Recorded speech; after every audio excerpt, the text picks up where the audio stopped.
आज इंडिया गठबंधन की बड़ी बैठक होगी। गठबंधन में शामिल 14 दलों के नेता करेंगे शिरकत। वर्चुअली होने वाली मीटिंग में नीतीश कुमार होंगे शामिल, शरद पवार, स्टालिन और उद्धव ठाकरे इसमें शामिल होंगे। नीतीश कुमार को बनाया जा सकता है संयोजक, इसकी चर्चा काफी दिनों से है। कांग्रेस प्रमुख खड़गे बनाए जा सकते हैं INGIA के अध्यक्ष। तो ये इस वक्त की बड़ी और अहम जानकारी हम आपको दे रहे हैं। वर्चुअली आज मीटिंग होगी इंडिया अलायंस की, जिसमें तमाम नेता मंत्री विपक्षी दल के एक साथ वर्चुअली जुड़ेंगे और ऐसे में अनुमान यह है कि नीतीश कुमार को संयोजक बनाया जा सकता है, तो वहीं मल्लिकार्जुन खड़गे को INGIA अलायंस का अध्यक्ष बनाया जा सकता है।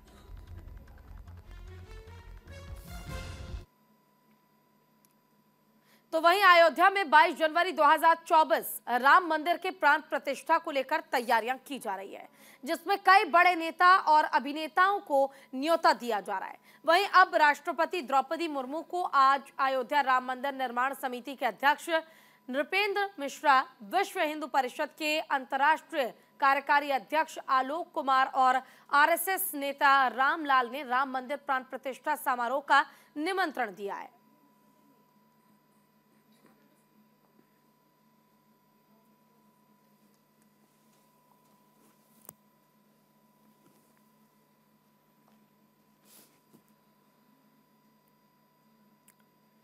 तो वहीं दिल्ली में नमो मतदाता सम्मेलन, बीजेपी अध्यक्ष JP नड्डा सम्मेलन का उद्घाटन करेंगे। बीजेपी मुख्यालय में नमो मतदाता सम्मेलन का उद्घाटन किया जाएगा। बीजेपी युवा मोर्चा सम्मेलन का कर रहा है आयोजन। नड्डा युवा मोर्चा कार्यकर्ताओं को संबोधित करेंगे। तो ये इस वक्त की बड़ी और अहम जानकारी हम आपको दे रहे हैं। बीजेपी के राष्ट्रीय अध्यक्ष JP नड्डा ने भी कमान संभाल ली है और उसी के तहत दिल्ली में नमो मतदाता सम्मेलन का आयोजन हो रहा है।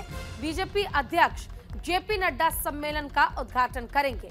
बीजेपी मुख्यालय में होगा नमो मतदाता सम्मेलन। बीजेपी युवा मोर्चा सम्मेलन का आयोजन कर रहा है। नड्डा युवा मोर्चा कार्यकर्ताओं को भी संबोधित करेंगे।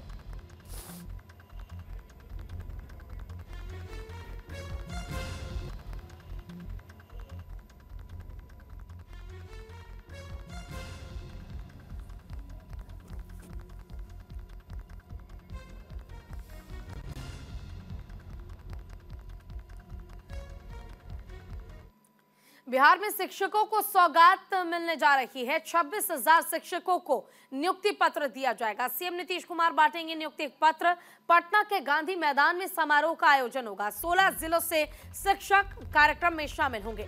तो बिहार में द्वितीय चरण की शिक्षक नियुक्ति परीक्षा में सफल अभ्यर्थियों के बीच आज नियुक्ति पत्र का वितरण किया जाएगा। पटना के गांधी मैदान में आयोजित मुख्य समारोह में मुख्यमंत्री नीतीश कुमार पटना, नालंदा, वैशाली और औरंगाबाद समेत 16 जिलों के लगभग 26,000 नवचयनित शिक्षकों को नियुक्ति पत्र प्रदान करेंगे। तो आज नवनियुक्त जो शिक्षक हैं उनको नियुक्ति पत्र प्रदान किया जाएगा मुख्यमंत्री नीतीश कुमार की ओर से। हालांकि आपको बता दें कि इसमें 16 अलग अलग जिलों से 28,000 से ज्यादा जो शिक्षक हैं वो पहुंचेंगे और उन्हें नियुक्ति पत्र दिया जाएगा।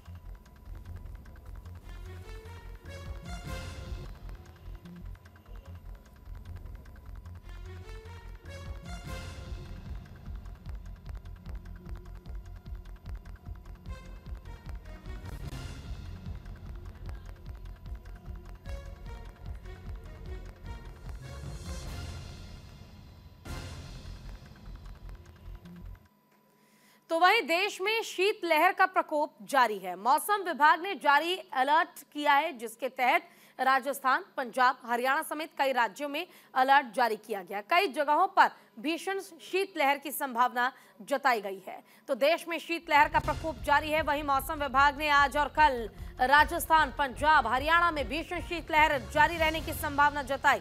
साथ ही चंडीगढ़, दिल्ली और उत्तर पश्चिमी राजस्थान के अलग अलग हिस्सों में शीतलहर का अलर्ट भी जारी किया गया है, यानी कि ठंड की मार आपको झेलनी पड़ेगी।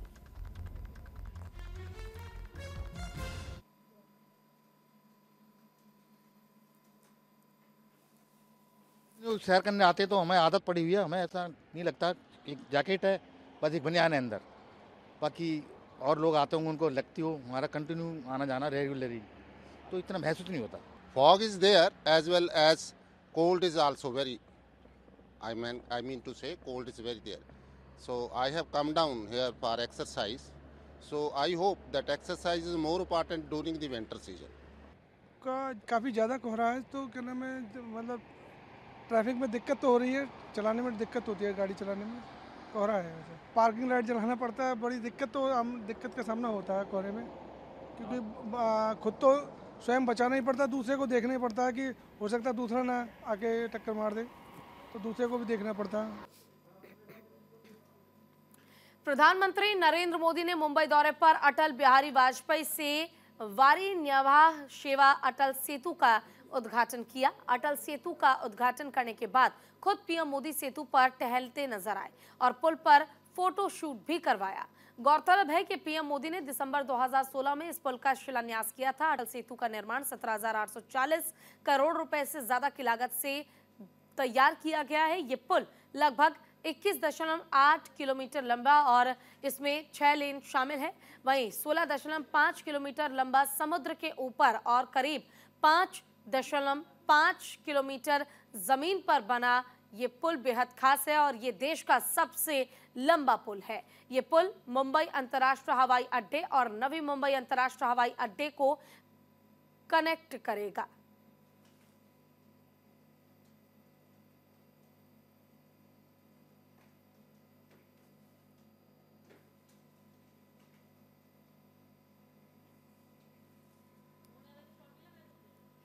तो वही महाराष्ट्र के सीएम एकनाथ शिंदे ने बड़ा बयान दिया है। शिंदे ने कहा कि अटल सेतु अटल जी के नाम की तरह ही अटल और मजबूत है। शिंदे ने आगे कहा कि अटल जी का नाम और पीएम मोदी द्वारा इसका उद्घाटन इस पुल की मजबूती की गारंटी है। शिंदे ने बड़ा दावा करते हुए कहा कि आने वाले लोकसभा चुनाव के परिणाम के बाद भूचाल आएगा और विपक्ष पार्टी के लोग इसे झेल नहीं पाएंगे।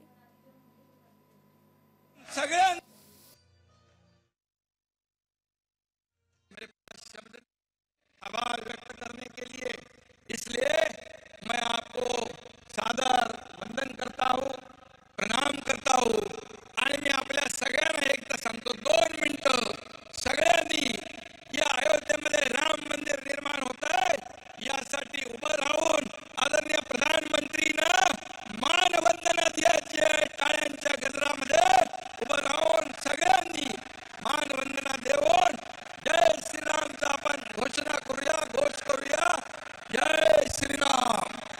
मेरे पास शब्द नहीं है आभार व्यक्त करने के लिए, इसलिए मैं आपको सादर वंदन करता हूं, प्रणाम करता हूं आणि मी आपल्या सगळ्यांना एकदा सांगतो। वहीं पश्चिम बंगाल के दक्षिण 24 परगना जिले में आयोजित हो रहे गंगा सागर मेले को लेकर लोगों में भी भारी उत्साह देखने को मिला। जहां गंगा सागर मेले से पहले कपिल मुनि आश्रम को रंग बिरंगे लाइटों से सजाया गया। आपको बता दें कि देश और दुनिया के साधु संत और श्रद्धालु पहुंचने शुरू हो गए हैं। मेले को लेकर राज्य सरकार ने बड़े स्तर पर व्यवस्था की है। सुबह शाम मां गंगा की आरती की जा रही है, जिसे देखने के लिए बड़ी संख्या में श्रद्धालु गंगा सागर पहुंच रहे हैं।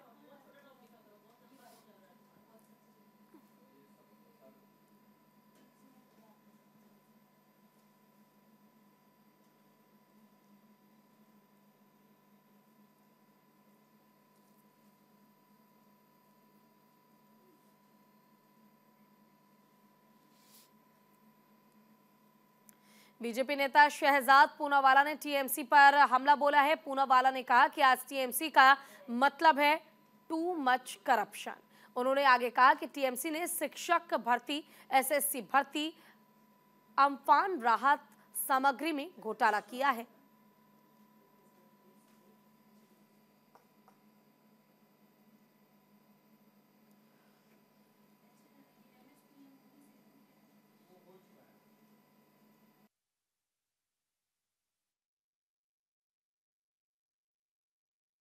ये अब जीना लगातार नामुमकिन होता जा रहा है।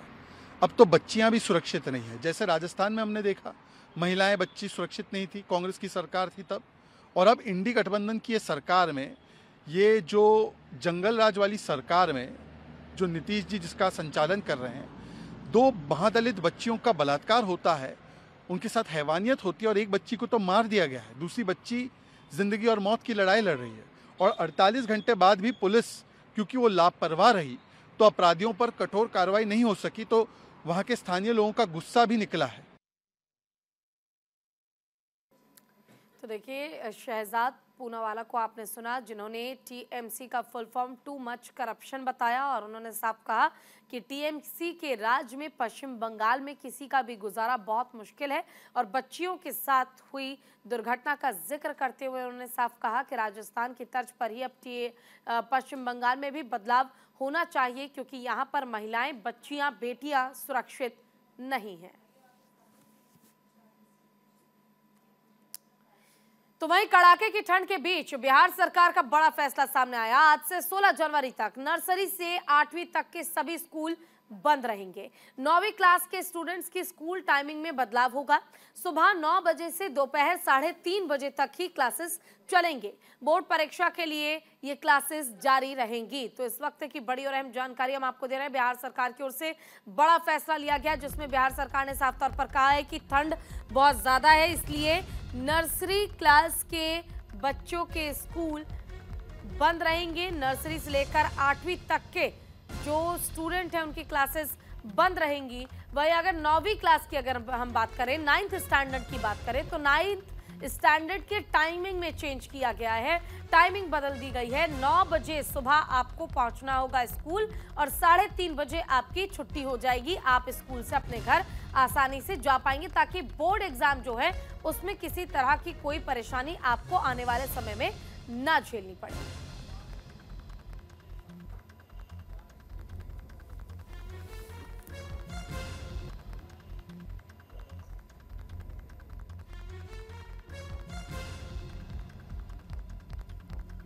तो इस वक्त की बड़ी और अहम जानकारी हम आपको दे रहे हैं। बिहार सरकार ने बड़ा फैसला लिया। आज से 16 जनवरी तक नर्सरी से 8वीं तक की क्लासेस बंद रहेंगे। 9वीं क्लास के छात्रों की स्कूल टाइमिंग में बदलाव किया गया है और टाइमिंग जो है वो अब है सुबह 9 बजे से लेकर दोपहर के 3:30 बजे तक। यानी सुबह 9 बजे आपको पहुंच जाना है स्कूल और 3:30 बजे तक आपकी क्लासेस होंगी। उसके बाद आपकी छुट्टी हो जाएगी। हालांकि नर्सरी से 8वीं तक के जो स्टूडेंट हैं उन्हें देखते हुए बड़ा फैसला लिया गया कि स्कूल अभी 16 तारीख तक बंद रहेंगे।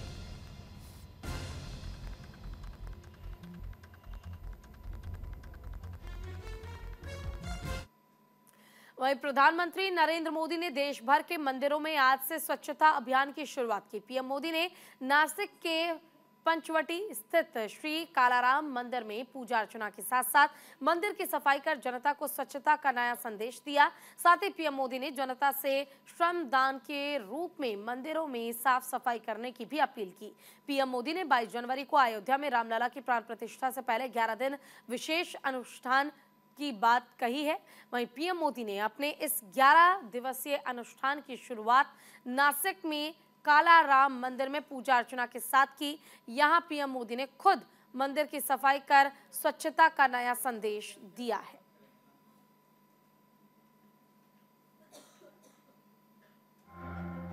हम सभी देश के तीर्थ स्थानों की, मंदिरों की साफ सफाई करें, स्वच्छता का अभियान चलाएं। आज मुझे कालाराम मंदिर में दर्शन करने का, मंदिर परिसर में सफाई करने का सौभाग्य मिला है। मैं देशवासियों से फिर अपना आग्रह दोहराऊंगा कि राम मंदिर में प्राण प्रतिष्ठा के पावन अवसर के निमित्त देश के। वहीं फुलवारी शरीफ में 2 दलित बच्चियों के साथ रेप केस पर बिहार के डिप्टी सीएम तेजस्वी यादव ने बयान दिया। जो भी दोषी है उन्हें बख्शा नहीं जाएगा, उन्हें हम कड़ी से कड़ी सजा दिलाने का काम करेंगे।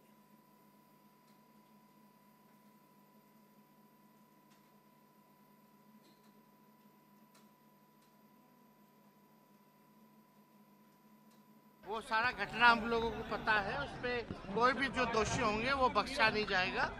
कड़ी से कड़ी सजा जो है हम लोग दिलाने का काम करेंगे। वो सारा घटना हम लोगों को पता है, उस पर कोई भी जो दोषी होंगे वो बख्शा नहीं जाएगा। कड़ी से कड़ी सजा जो है हम लोग दिलाने। और इसी के साथ इस बुलेटिन में बस इतना ही। खबरों का सिलसिला लगातार जारी है। नमस्कार।